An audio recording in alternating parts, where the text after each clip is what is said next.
Nikufundishe kitu. Vitu vinavyoongea kwa sauti kubwa kuliko mdomo ni macho.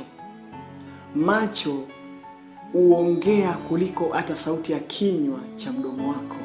Mwanamke atongozi mwanaume kwa mdomo, hutumia macho yake. Na mwanaume hutambua hisia zilizo ndani ya mwanamke anayempenda kupitia macho yake. Kwa sababu hata wana psychology wanamjua mtu tabia yake kupitia macho yake. Macho huongea ukweli kuliko mdomo unaotumia.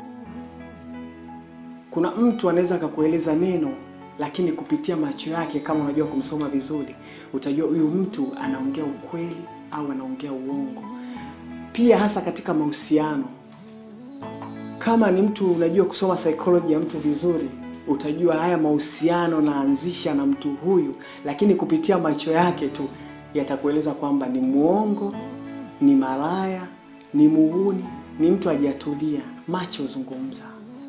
Macho yanaweza kukusema tabia yako jinsi ilivyo. Macho yanaweza kutoa siri za mienendo ya maisha yako. Tambua lugha ya macho. Yatumie macho yako vizuri.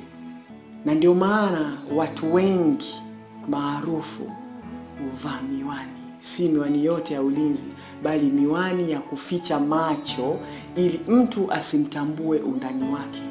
Macho huzungumza.